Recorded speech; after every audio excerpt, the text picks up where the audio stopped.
Allahümme salli ala Muhammedin ve ali Muhammed. Euzu billahi mineşşeytanirracim. Bismillahirrahmanirrahim. Allah'a sonsuz həmd sənalar olsun ki, bir daha ömrümüzdə mübarək Ramazan ayını yaşamağı, bu ayın ən əzəmətli gecəsi olan Qədr gecəsində məsciddə, Allah evində cəm olmağı, razı-niyaz etməyi, istiğfar etməyi, ibadət, itaət etməyi bizlərə nəsib elədi. Allahdan təmənna edək ki, bu ana bu dəqiqəyə qədər bağışlanmamışdıqsa bizləri bağışlanmış qulları cərgəsində qərar versin və bundan sonra Allah itaətində, həqiqi bəndəçilikdə ömür sürməyi bizlərə nəsib eləsin və ömrümüzün axır Ramazan ayı, ömrümüzün axır Qədr gecələri qərar verməsin inşallah.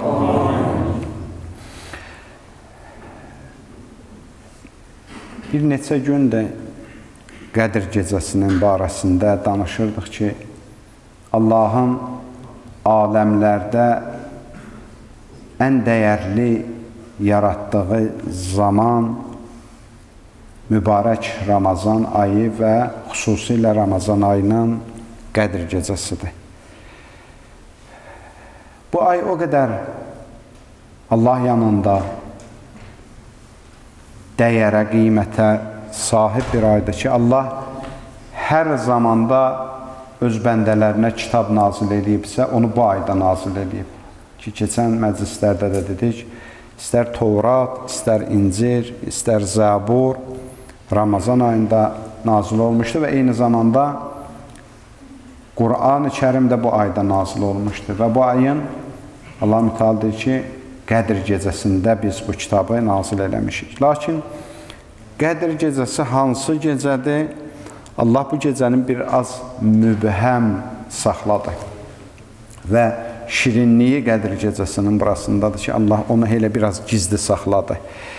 Gizli saxladı ki, bir bizi sınağa çəksin. Görək, o Allahın dəyərli bəxşişi üçün biz nə qədər səy göstəririk. Əlimizdən gedən neymət üçün nə qədər narahatıq. Adətən insan əlindəki dəyərin qiymətini bildikdə onu itirərkən çox narahat olur. O insan ki, əlindəki dəyərin mahiyyətini başa düşmür, onu itirəndə heç narahat da deyil. Bir balaca uşağa biz bahalı bir daş-qaş versək, biraz oynayar, elə o biri daşlar kimi onu da atar. Heç narahat da olmaz, heç ruhu da inciməz.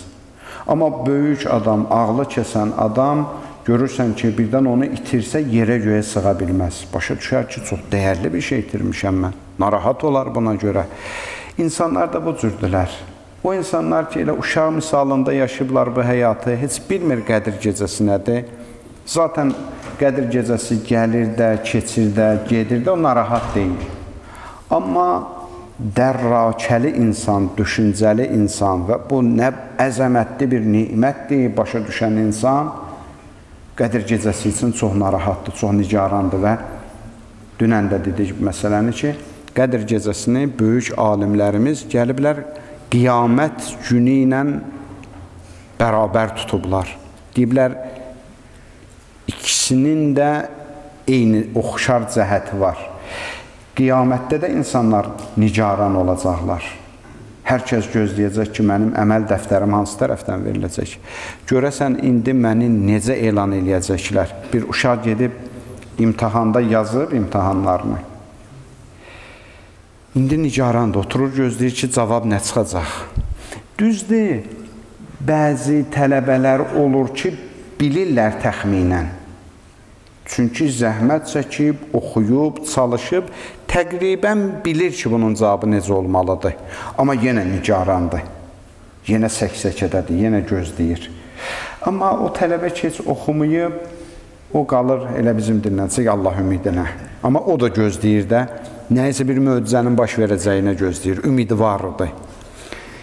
Qiyamətdə də insanlar hamısı nigarandılar, hamısı gözləyirlər və adlarından da biri qiyamət gününün yevmül həsrədir, həsrət günüdür. Hər kəs həsrət çəkəcək.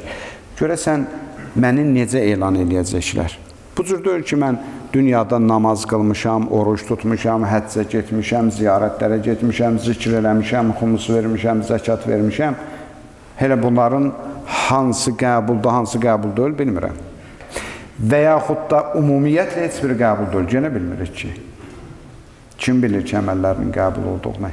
Və yaxud da qəbul olub, qəbul olandan sonra mən onu günah girdabında yandırmışam, yandırmamışam. Bu da məlum deyil ki. Ola bilər ki, bir yerdə mən bir ehtiyac deyə Allah xatirə üçün əl tutmuşdum, ixlasla əl tutmuşdum. Amma bir ay sonra onu orada-burada danışıb yandırmışdım. 3 ay oruç tutmuşdum. Bunu elə orada-burada danışmanla bəzən yandırmışdım. Qiyamət çox maraqlı bir səhnədir. Deyilənlərdən insan bu qənaətə gəlir ki, insan bilməz, gedər orada əməlləri elə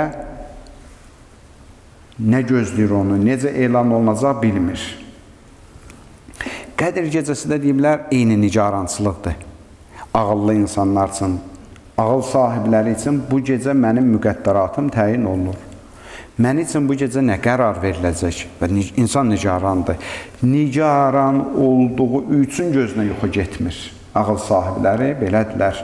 Gəliblər, adam adətən sıxılanda, tədirgin olanda neynir? Bir aram yer axtarır. Bacarsa, təsəlli ola biləcək bir adamın yanına gedir, pənah aparır. Bəzi adamlar var, hiss edirsən ki, onun vücudu təsəllidir insan üçün. Heç bir söz deməsə sənə, böyüklüyü bəs eləyir, yanında olanda özünü aramda hiss eləyirsən. Ağıllı insanlar da bugün üst tutublar Allah evinə. Deyiblər, həm ən aram yer məsciddir və insan öz sahibinin yanında aramlıq tapar. Mən gəlmişəm Allahın lütfünün kənarında əyləşim. Və bizə deyiblər ki, Allahın qəzəbindən qaçmaq, qutarmaq istəyirsinizsə, Allahın özünə sığının. Allahın özünə qaçın, Allahdan qaçmayın. Allahın qəzəbindən heç kim qaça bilməyib. İnsan istəsə kənara qaçsın, nicat tapsın, bu mümkün deyil. Bəs necə eləmək? Deyiblər, Allahın özünə qaçın. Necə valideyn qəzəblənəndə uşaq nə qədər qaçsa, bir o qədər ata çox istənir. Amma birdən uşaq qaçıb atanı qucaqlasa, etiraf eləsə, atanın da ürəyi yumuşalır. Görür ki, bunun sığınacağı budur da, bundan başqa sığınacağı yoxdur ki, o da bağışlayır. Allah da bu günlərdə ona sığınan bəndələrini bağışlayır. Yetər ki, etirafla gedək. Yetər ki, gedək, məğfirət diləyək, Allahdan bağışlanma diləyək və xüsusilə, yenə edirəm ki, Qədir gecəsi bir fürsətdir, Allah özü təyin edib bunu. Buna görə təyin edib ki, bilir ki, biz günahkar bəndələrik, bilir ki, biz tövbəmizi sındıranıq, bilir ki, biz iradəsizik, bilir ki, biz günah qarşısında möhkəm duruş tapa bilmirik. Onun üçün biz üçün bir fürsət günü təyin edib, əfv günü təyin edib, bilərəkdən bunu təyin edib ki, bu gündə gələk biz bir etiraf eləyək, o da bizi bağışlasın, fürsət axtarıb bizi bağışlamaq üçün. Və həmin günün adını qoyub Qədir, Qədir, yəni qədri bilinməli gecə, Qədir, yəni qədərimiz təyin olunan gecə, Qədir, yəni qədir qiymətli bir gecə, bu mənalarda tərcümə olunub, lakin hansı gecədir dəqiq bilmirik. Ehtimal verilir ki, Ramazan ayının son 10 günlüyündədir. Ki, hədis dedik ki, əziz Peyğəmbər Ramazan ayının son 10 günlüyündə yatağını yığışdırırdı və səhərə qədər ibadətdə keçirdərdi. Bəzi ehtimallar da var. Bəzi ehtimallar da var. Məsələn, Həzrət İmam Sadiq əleyhissalamdan soruşdular ki, Qədir gecəsi daha çox ehtimal olunan gecə hansıdır? Həzrət bir hədis dedi, buyurdu. Fi leyləti tis'a əşrətə min şəhri Ramazan təqdir. Bu adətən çox zamanlarda ki, biz 19, 21, 23-i əhya saxlayırıq, Həzrət 3-ünə də işarə elədi. Burada 19-cu gecə bizim qədərimiz təyin olunur, təqdir gecəsidir.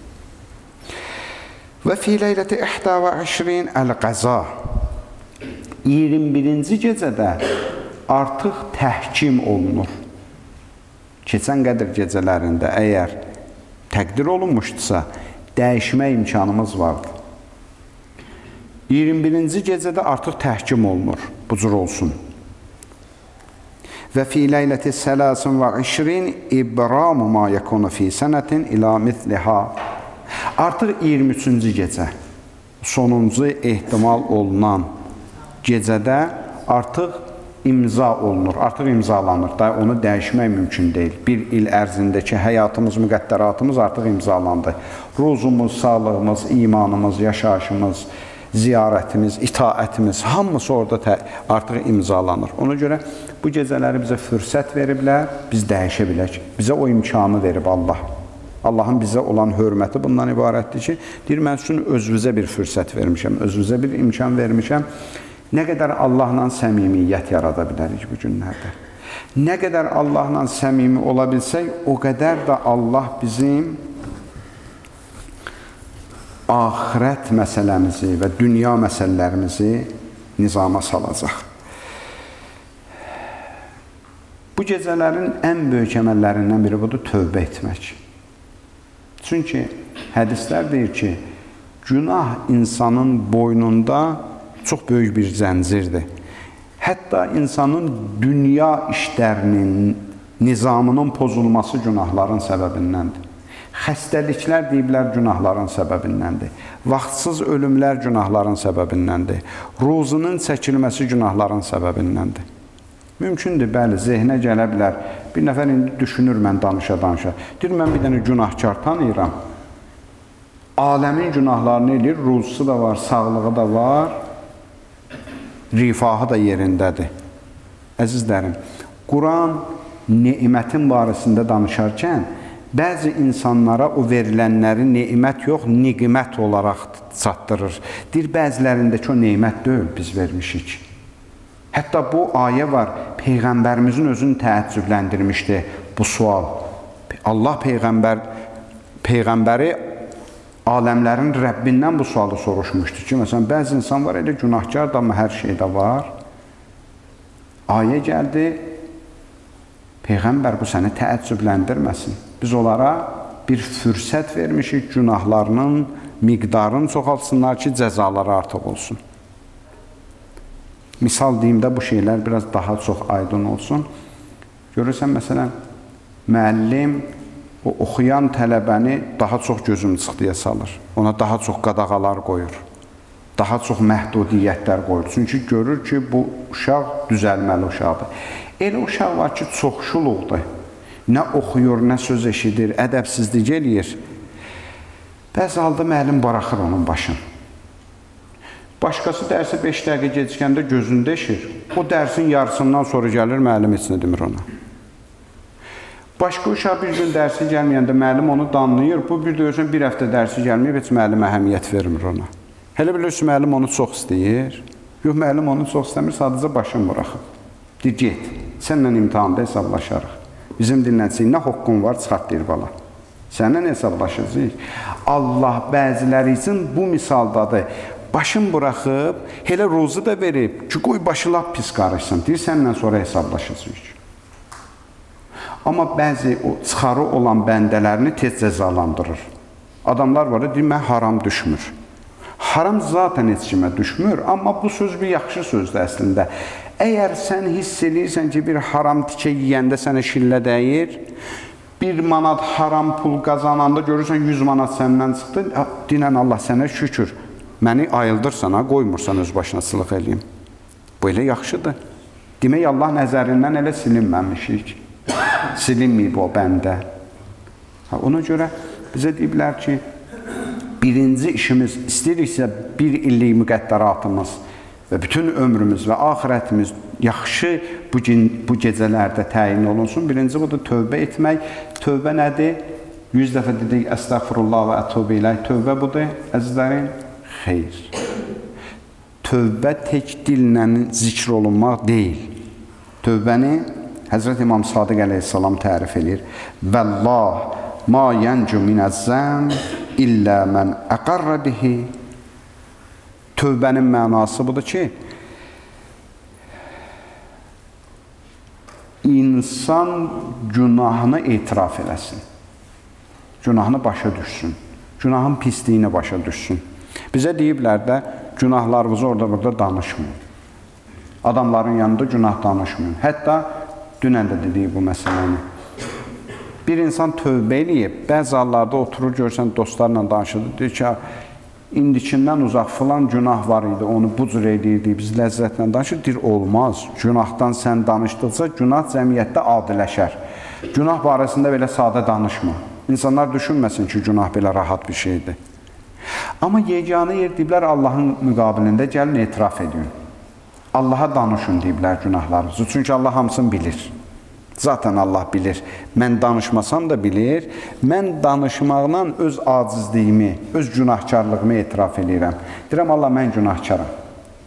Mən bilirəm nə qədər günahlar eləmişəm, nə qədər səhv yollarda olmuşam, nə qədər yanlışlarım olub. Amma bugün çağırmasan, mən də bugün gəlmişəm. Bugün sənin dəvətinə görə mən gəlmişəm. Bu bir dəvətdir. Mən keçən səfərdə dedim, əgər Allah bura qədər bizə icazə veribsə gəlişimizə, demək ki, Allah bizi bağışlamaq istəyir.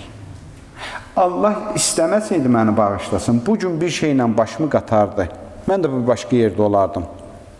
Ürəyim də istəsə bura gələ bilməzdim. Haradasa bir məsələ ilə başım qarışardı mənim də. Bura qədər gətiribsə, nəsə istəyir Allah mənim barəmdə. Nəsə yaxşı bir fikri var Allahın mənim barəmdə. Bir nəfər zəvvar aparırdı Məşhəd ziyarətinə. Deyir, mən illərdir Məşhədə zəvvar aparıram. İndi gənə yığıram, heyəti yığıram ki, indi çıxacaq Məşhəd ziyarətinə. Deyir, bir 2 gün qalıb yol çıxmağımıza mən gecə yuxu gördüm. Yuxuda gördüm Həzrət İmam Rıza əleyhissalamı. Mənə dedi ki, filan adımla məni çağırdı. Dedi ki, bəs sizin şəhərdə bir Cibgir İbrahim var. Gələndə onu da gətirərsən. Mən ayıldım yuxudan. Öz-özlüyümdə düşündüm ki, bu Cibgir, bu bir adam ki, günahkardır. İmam onu ne üçün çağırsın? Niyə imam onu dəvət eləsin?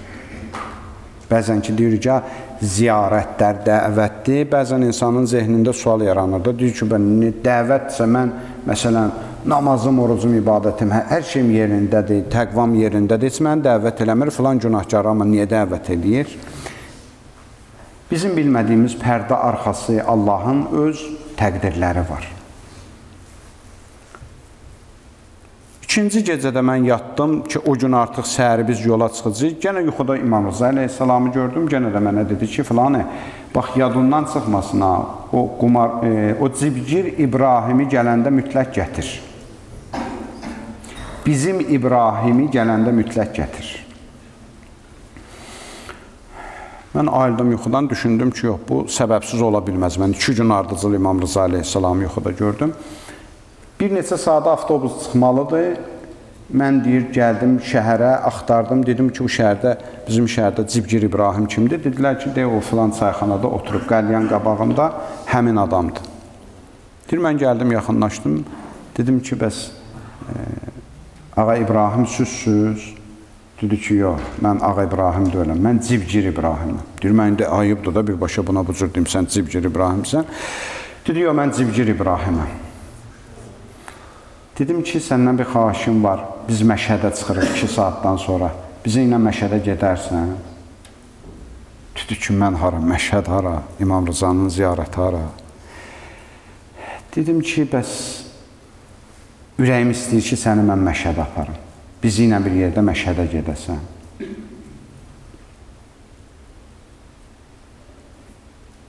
Dedi ki, axı səbəbi nədir? Mən hara, bu yol heç mənə uyğun deyil. Dedim, Ağa İmam Rızanı mən yuxuda görmüşəm, özü mənə tapşırıq verib. Ged ailə önlə sağollaş, sumkovu yığ, yola çıxırıq 2 saata. Dedi, mənim bir ailəm də yoxdur, yığası bir şeyim də yoxdur. Mən elə bu cür tüfeyle həyat yaşayıram. Mən hazır çıxaq. Çıxdıq, deyir, gəldik, deyir, indi yol gedirik. Haradasa bir dağlıq ərazi idi, bir səhra yerlərində idi, gözdən uzaq bir yer idi. Bu quldurlar o dövrdə indi bu yol kəsənlər avtobusumuzun qabağını kəsdilər. Avtobusun qabağını kəsdilər, mindilər avtobusa. Dedilər ki, bəs siz bilirik ziyarətə gedirsiniz, sizinlə işimiz yoxdur.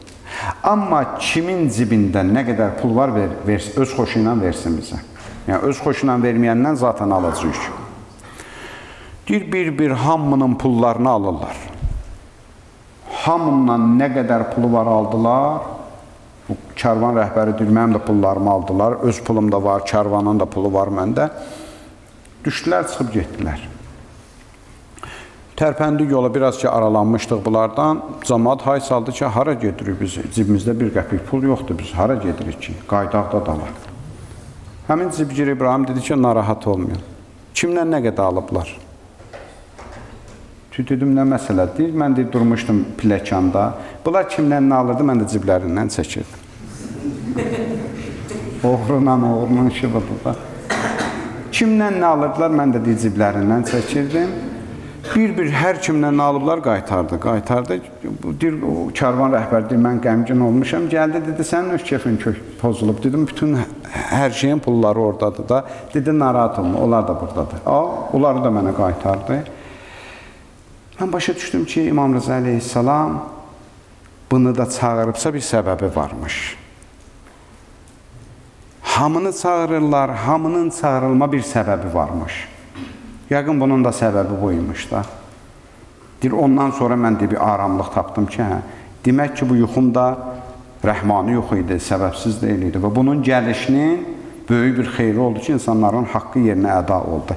Bəzi vaxtlarda görərsən ki, bəzi insanlar var ki, zahirən çox mömin kimi görsənmir. Amma zamanı gəlir, elə bir iş görür, çox adamın işindən də faydalı olur, müfid olur. Ona görə deyiblər bizə ki, məsələn, insanlara yuxarıdan aşağı baxmayın. Bilmirik, hər adamın axirəti necə bitəcək, sonluğu necə bitəcək. Bugün günahkar kimi baxdığımız, bugün yuxarıdan aşağı baxdığımız insan sabah bəlkə Allah yolunda böyük bir xidməti olmuş insan ola bilsin. Və tam əksi də var. Bu günləri xidmətdə olan insanın sabah İslam'a böyük ziyanları dəyə bilər. Ki, tarix də bunların şahididir nə qədər. Deyir, gəldik, çatdıq Məşhədə, hər kəs girir ziyarətə, bu İbrahim girmədi, ağanın hərəminə girmədi. Dedim ki, İbrahim, niyə girmirsən? Dedi ki, yox, mənim üzüm yoxdur, mən da günah qalmayıb eləmişəm, mən necə girim o qapıya? Dedim ki, İbrahim, əgər çağırıblarsa, demək, gərək girərsən. Dedi, yox, olmaz. Dedim ki, İbrahim, yuxumu danışım sənə. Dedi ki, danış. Dedim, ağa İmam Rıza əleyhissalam gəlmişdi, mənə dedi ki, bizim İbrahimi gələndə gətirərsən. Deyir, bu oturdu, ağladı. Dedi, sənə and verirəm Allaha. Doğrudan bizim İbrahim, dedi İmam Rıza əleyhissalam. Dedim, vallahi, elə yuxuda demədi İbrahim gətir. Dedi, bizim İbrahimi gətir. Deyir, ağladı, tövbə elədi. Orada dedi ki, qaydanda süz qaydım, mən qaydmıram. Zaten bir ailəm, uşağım da yoxdur. Mən elə bu qapıda qalıb nökərçilik eləyəcəm. Qaldı da hərəmdə, ömrün də orada başa vurdu. Bir andı. Bir andı, gəldi, bir əməldi, insanın həyatını dəyişdi. Ona görə bu gecə bir fürsətdir. Keçən səfərdə dedik. Hamı deyir ki, bu gecə bir fürsətdir. Alimlərdən biri deyir ki, Allah bu gecə səni üçün fürsətdir. Mən gəlmişəm, mənim əlimi buraxma. Fürsət bil bu günü ki, mən gəlmişəm. Tut məni, saxla öz evində. Allahdan uzaqlaşan bədbəxt olub həyatda. Allahdan uzaqlaşanın həyatı məhv olub. Bu gecələr bizə deyiblər ki, ilahi rəhməti nə qədər xatırlatsınız, bir o qədər də ilahi qəzəbi unutmayın, ilahi qəzəbi də xatırladın. Yaxşı, Allahın rəhməti var, bugün mən gəlmişəm, məni bağışladı. Amma sabah mən necə yaşayacağım?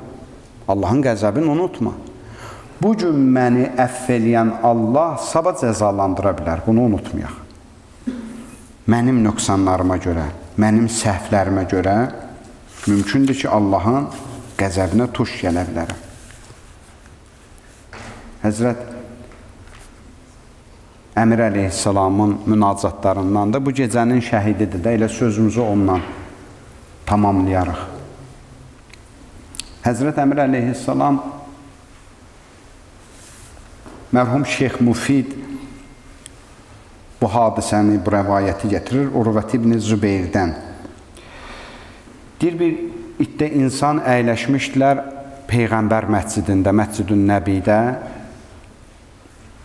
Allahdan istəyirəm bu gecənin hörmətinə. Bu gecələr adları yazılır da, Hac ziyarətinin, Mədinə ziyarətinin, Kərbəla ziyarətinin, Məşəd ziyarətinin, zəvvarlarının, bir illik zəvvarların adı bu gecədə deyiblər, yazılır.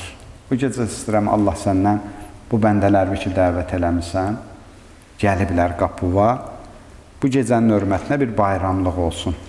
Bunların hər birinin, hər birimizin, bütün arzusunda olanların, həsrəti ilə yaşayanların bu il adına bir həc yaz ki, bu il adına bir Kərbəla yaz, bir Məşəd yaz, Sar Əymənin ziyarətini yaz, Ərbəin yaz bu aşiqlərin adına ki, o yollar bizi düzəldəcək. Çünki bizə deyiblər ki, Qədr gecəsinin əhəmiyyətlərindən də biri budur ki, bu gecə insan dəyərli insanlara öz ehtiramını bildirməklə dəyər tapır. Bugün biz gəlmişik etiraf eləməyək ki, Allah, mən Allahümmə ən qətələtə əmiril müminin, Allah Əli ibn Əbi Talibin qatillərinə lənət ilə deməklə sənin hüccət və məhəbbətimi bildirirəm. Mən sənin hüccətin yanında olduğumu bildirmək istəyirəm. Mən onlardan uzaq deyiləm. Dildə deməklə kifayətlənmir. Cümədə də bugün işarə elədik. Bəzi insanlar var, deyir, biz Əhl-i Beyti sevirik. Sonra Əhl-i Beytin adına elə qarayaxmalar, alçaqcasına, murdarcasına sözlər yağdırırlar ki, insanların zehnini bulandırmaq üçün. Deyir, biz Əhl-i Beyti sevirik də. Bunlar cəmiyyəti aldatmaq üçündür. Əhl-i Beyti deyir, sevirik, fikirləşir insanlar ki, bu da Əhl-i Beyti sevəndir. Sonra başlayır ki, məsələn, zəkat ayəsi o Əlinin barəsində gəlməyib. O kasıb adam idi, harada zəkat verdi. Ya məsələn, Həzrət Əmir əleyhissalamın barəsində mən kuntu mövla hədisin dana bilmir tarixdə var. Deyir, orada cəmaat Əlidən küsmüşdü. Peyğəmbər də deyirdi ki, küsməyin ha Əlidən. Mən kimin dostuyam, Əli də onun dostudur. Bunlar çox alçaq və hiləgərcəsinə atılmış şübhələrdir. Deyir, hədis var. Xanım Zəhra salamullah əleyhanın barəsində Peyğəmbər buyurur ki, hər kim xanım Zəhranı incitsə məni incidib, məni incidən Allahı incidib. Bu hədisi dana bilmir bəziləri. Reallıqdır da. Və tarixi vəraqlayanda da hamı bilir ki, kim xanım Zəhranı incidib. İndi onu örtbasdır eləmək üçün, baxın, alçaq insanın xisləti budur. Özünü təmizə çıxartmaq üçün həmişə başqasına qarayaxma yapışdırır. Nankor, alçaq xislətli insanlar bu cürdülər. Görün, nə hiləgərliklə bu işi görür. Deyir ki, o vaxt Həzrət Əli əleyhissalam xanım Zəhranın ailəli olduğu zamanda başqa xanım almaq istəyirdi, bir xanım almaq istəyirdi. Xanım Zəhra getdi, Peyğəmbərə şikayət elədi. Peyğəmbər də bu hədisi dedi ki, yəni Əlinin barəsində dedi də, xanım Zəhranı incidən, məni incidib, məni incidən Allah incidib. Nə qədər alçaq xislətli bir sözdür. Əvvəl budur ki, xanım Zəhra Allahın ən üstün yaratdığı bir xanımdır. Allahın hökmlərinin qarşısına gedər, onun əleyhinə gedər. Mümkün deyil. İkinci budur ki, Peyğəmbəri Əkrəm özü, misal, ikinci səfər ailə qurubsa, özü necə kiməsə bunu qadağan eləyər. Bunlar çox çirkin, hiləgər oyunlarıdır düşmənin. Biri gəlir, deyir, məsələn, Kərbəla din deyil. Bizdə baxın hiləgərliklərini. Əvvəl bir-iki sözlər deyir, zehinləri ondan manipulyasiya eləyir. Ki, sən fikirləşirsən ki, belə hamın deyir də. Sonra bunun dərdi Kərbəladır. Bunun dərdi Aşuradır, bunun dərdi Əhl-i Beytdir. Bəzi insanlar hər fürsətdə o zəhərlərini buraxmağa çalışırlar. Dindir Kərbəla deyil. Və alçaqcasına bir böhtan da deyir ki, bəzilər deyirlər ki, kim Kərbəla torpağını sevməsə, dindən çıxıb. Əvvələ budur ki, biz belə bir iddiamız yoxdur. Kərbəla torpağını sevmək bu qəlb məsələsidir. Kim sevəcək, kim sevməyəcək. Sevənlər Xanım Zəhra nəzərində ucalıblar, sevməyənlər özləri bilər. Bizim onlarla işimiz yoxdur ki.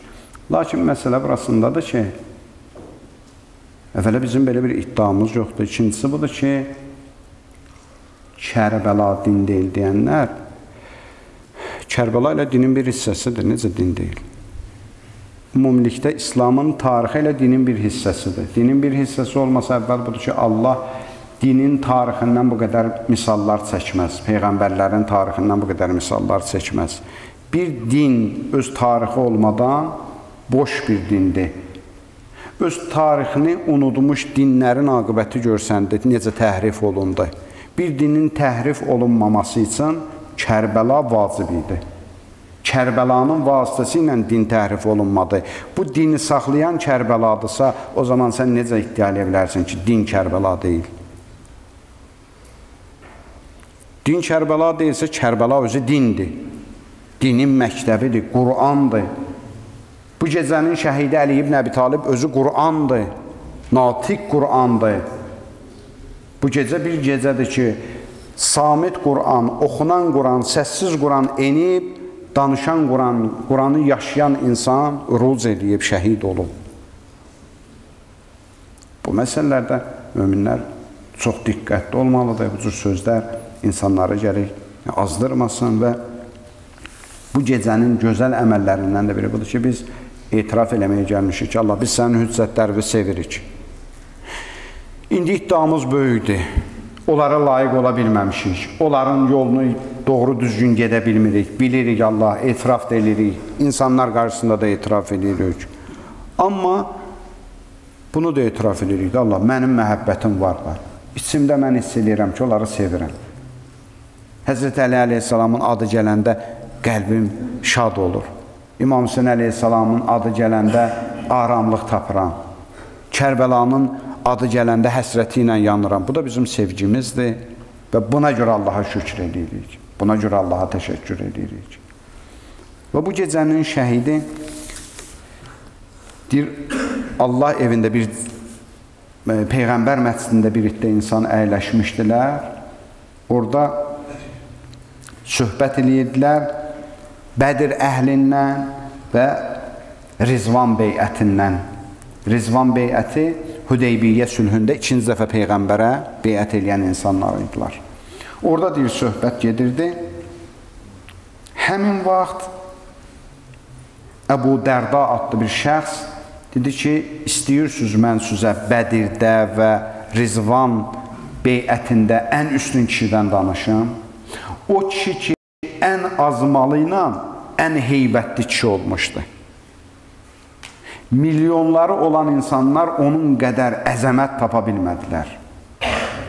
O Əli ibn Əbi Talib əleyhissalam idi. Onun ibadəti, onun itaəti, deyir, mən bir dəfə gecə düşdüm ardıyca, getdi xurma bağlarına, mən sakitcə düşdüm dalıca. Gördüm, gəldi, namaz qıldı, başladı Allahla münacət eləməyə. İlahi, kəm min mubiqətin həmilət ənni müqabələtəha bi ni'mətik. Allah, nə qədər cinayətlərim oldu, nə qədər günahlarım oldu ki, sən bunların müqabilində mənə neymətlər bəxş elədin.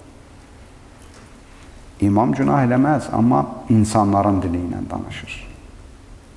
Özünü aciz bilir, özünü bu qədər əməllərinə rəğmən özünü günahkar bilir. Bu sözləri deyən kişi bilirsiniz kimdir? Haqqı həmişə gizlədilmiş. Keçən səfər də dedik, dostlar qorxusundan haqqın danışmadı, düşmənlər paxıllığından haqqın danışmadı. 70 il mənbərlərdə lənət deyildi, onun fəzilətlərini danışmağa cinayət bildilər. Bu qədər gizlədilmələrə rəğmən bu şəxsiyyətin əzəməti məlumdur. Bu qədəri məlumdur.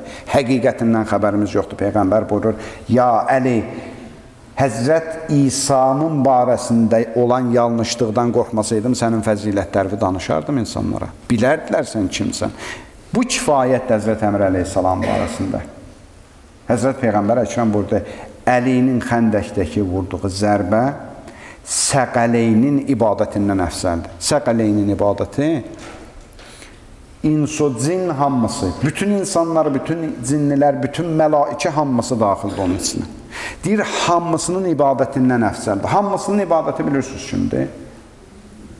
Bu hədisi biz başa düşə bilirik, dərk edə bilirik. Yəni, Həzrət Nuhun 950 illik peyğəmbərliyi. Allah Rəsulu deyir bu sözü də, deyir, hamından üstündür. Çünki küfrlə haqq üzböz gəlmişdir. Bugün də, tarix boyda, hər yerdə haqla küfür üzböz gəlib, hər kim öz səhvini bəlli eləyib və ona o qədər də qiymət tapıb. Dünyada bax, bugün harada haqq əzilir, o haqqa görə ən azı canın yanır, bir şey eləyəmirsən, üçün görürsən, göynəyir. Dinən Allah sənə şükürlər olsun. Nə haqqın yanında döyülən. Həmin şəxsiyyət deyir ki, Allah nə qədər cinayətlər elədim, amma sən neymət verdin. Və kəm min cəriyyətin təkərrəmtə ənni kəşfəhə bikərəmik.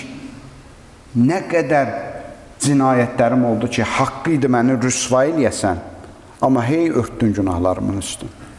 İnsanlar mənim günahlarımı bilsəydilər, mənə salam verməzdilər. Həzrət İmam Sadiq əleyhissalam buyurur, əgər bir-birinizi həqiqəti ilə tanısaydınız, heç kimin cənazə namazında iştirak eləməzdi. Hamımız özümüzü tanıyırıq. Nə qədər günahkarıq. Amma gəlmişik. Allah, bu qədər günahlarıma rəğmən məni qəbul eləyirsən, məni bağışlayarsan, deyir, bağışlayıram, gəl, qayıt. Amma bir dənə bu gecə mənə səmimi söz ver. Etirafın səmimi olsun bu gecə mənimlə. İlahi intisalə fi əsyanikə umri və azmə fi sahfi zəmbi fəma ənə müəmmilun qayrə qufranik və la ənə biracin qayrə lizvanik. Allahım, nə qədər ömrüm günahda keçdi, nə qədər ömrüm üsyanda keçdi. Amma buna ümidvaram ki, sən məni bağışlayacaqsan. Sən məni bağışlamasın bu gecə hansı qapıya gedim. Allah, heç insafdır bu gecə səhərə qədər mən sənin o gözəl adlarından səni çağırım. Axırda sən mənə deyəsən ki, get buradan. İnanmıram buna mənə deyəsən. Bir nəfər adam səndən küsür, gəlirsən, durursan müqabilində, deyirsən, əzizim, qardaşım, canım, sən nə mehriban adamsan, sən nə səxavətli adamsan. Mərd adam olsa, keçəcəksən heç. Nankör adam olsa, əhəmiyyət verməz. Bu sözləri bu gecə biz Allah üçün deyirik. Allahım, gəlmişik, sənə deyirik, bu xoş sifətlərlə səni çağırırıq. Əl-əf deyirik Allah bu gecə sənə. Heç insafdır bizi bağışlamayasın. İlahi ufəkkiru fi əfvi fətəhunə ələyyə xətiyyətə. Allah, elə ki, sənin o bağışlamağını düşünürəm ki, bu qədər rəhmət sahibisən. Mən də tamaha gəlirəm. Mən də həvəsə düşürəm ki, mənə də bağışlayacaqsın. Thumma uskuru azimə min əxzikə fətəzumu aləyyə bəliyyətə. Amma elə ki, birdən qəzəbün yadıma düşür, onda ayaqlarım titrir. Bu gecə rəhmətini düşünək Allahım. Yəqin bilə ki, bağışladı. Amma sabahdan əzizlərim, bunu unutmayaq ki, Allahın qəzəbi var. İstənilən səhvimə görə birdən məni qəzəbə tuta bilər. Bir dost mənim günahımı bağışladı, bundan sonra mərdliyin olsun da o dostla xəyanət eləmə. Bir dəfə bağışladı da səni. Yaxşı dost idi, 2 dəfə bağışladı, 3 dəfə bağışladı da. Mərdliyin olsun da adama deyərlər. Bu gecə insan özü-özünə desin ki, mərdliyin olsun, nə qədər tövbə eləyib tövbə sındırdın. Pəki ömrümün sonuncu qədir gecəsində sən tövbə eləyirsən Allaha. Day, bəsdir də, vaxt yetişmədi, zaman gəlib çatmadı. Və bu gecələr o Həzrətin son anları idi. son dəqiqələri idi. 3 gün idi. Yataqda yatırdı o həzrət. 3 gündür Mədinənin yetimləri acdılar. Mədinə yetimləri bugün başa düşüblər ki, bizə nə vaxt bir ömürdür gecələr qapımıza yemək gətirən kişi sən demə bu imiş. Bu vaxta qədər biz tanımamışıq kimdir. İndi 3 gündür əlini zərbət deyiblər, bizim qapımıza çörək gəlmir. Demək ki, bu kişi imiş. Mədinənin yetimləri bugün başa düşüblər. Həzrət ömrünün axır dəqiqələrində deyir, vallah, vallah fissalah. Sözü and verirəm Allaha, and verirəm Allaha, 2 dəfə and verir. Deyir, namazdan müğayət olun. Əzizlərim, o həzrətin sonuncu dəfə bizə sözü budur, namazdan müğayət olun. Namaz qılmayan qardaşlarım, baş gün mü gecə? Namaz qılan qardaşlarım, namazdan müğayət olaq. Namazın əvvəl vaxtına riayət eləyək. Namaza süst yanaşmayaq. Ardıca həzrət burada, vallah, vallah fil əytam. Sözü and verirəm Allaha, yetimlərdən müğayət olun. Nə qədər canım sağ idi, o yetimlərə mən baxırdım. Da mən yoxam, o yetimlərdən müğayət olun. Həsən, Hüseyin balam, yetimlərə baxın. İndi o yetimlər eşidiblər Həzrət Əli əleyhissalam yaralanıb.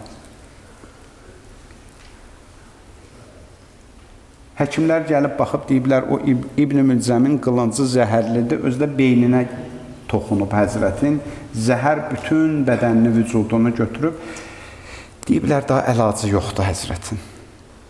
Amma deyiblər, biraz süd içsə, süd onun ağrılarını azaldar. Biraz süd verin o həzrətə. Deyir, yetimlər eşidib ki, həzrətin ağrılarına əlac süddür. Deyir, hərəsi gedib bir fincan bir yerdən süd tapıblar. Deyir, gəlib durublar Həzrət Əmr əleyhissalamın qapısında. Növbə ilə dayanıblar, hamısı yetimlər. Məhəbbətlərini bu gecə o cür bildiriblər. Ya Əmir əl-Müminin, bu gecə yetimlərin gəlib məsciddə ovuclarında göz yaşlarını gətiriblər. Deyirlər ki, Əmr əl-Müminin, biz eşitmişik sənin dərdlər və bizim göz yaşlarımız əlacdır. Bir alim deyirdi də, mən İmam Hüseyin ağanı yuxuda gördüm. Gördüm, İmam Hüseyin ağanın çoxlu yaraları var. Dedim, ağa sənə qurban olub, sənin yaralarına biz necə əlac eləyə bilərik? Dedi, sizin göz yaşlarınız mənə əlacdır. Siz ağladıqca mənim yaralarım sağalır. Deyir, mən baxdım ki, mən göz yaşı tökürəm, Həzrətin yaraları sağalır. Axırda gördüm, qəlbi tərəfdə bir yarası var, hey, ağlayıram, o keçmir. Dedim, ağa sənə fəda olum. Bəs o yaron keçmir, axı dedi ki, bu Əli Əkbərin yarası keçməz ki. Bu Əli Əkbər yarası. İndi Əmr-ül-Müminin yetimlər kimi bu əzizlərim gəliblər, bir ovuc göz yaşı ilə durublar qapımda. Deyirlər, Əmr-ül-Müminin, biz eşitmişik, bizim göz yaşlarımız sənin yaralar və məlhəmdir. Bu göz yaşlarımızı gətirmişik, qəbul elə bu göz yaşlarını bizdən. Amma bilirik sənin də bir dənə yaron var, o keçməz, o da xanım Zəhra'yı keçdi. Amma bu gecə xanım Zəhra'ya qovuşacaqsan. Bu gecə Peyğəmbərə qovuşursan, bu gecə dərdlərimi danışacaqsan, bu gecə müsibətlərimi danışacaqsan. 30 il çəkdiyin müsibətləri bu gecə xanım Zəhra ilə bölüşəcəksən. Deyirlər, Həzrətin axır nəfəsidir, axır vaxtıdır. İmam Həsən ağa durub başının üstündə ağlayır. Elə ki, göz yaşı düşdü Həzrətin üzünə. Həzrət gözlərini açdı, dedi, oğlum Həsən ağlama. Oğlum Həsən, səbirli ol, ağlama yine. Baxdı, gördü İmam Hüseyin ağa ağlayır. Dedi, Hüseynim, la yevməkə yevməkə.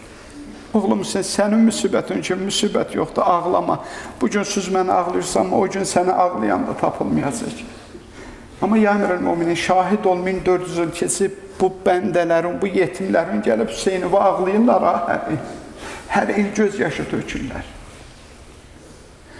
Deyir, amma birazdan Həzrət gözlərini açdı, gördü, xanım Zeynəb ağlayır. Deyir, orada da dayanamadı Həzrət, özü də ağladı. Özü də ağladı, dedi, qızım Zeynəb ağla, mənə də ağla, məndən sonra bir ömür Hüseynivə də ağlayarsan. Əla lə'nətullah ələl qovmin salih.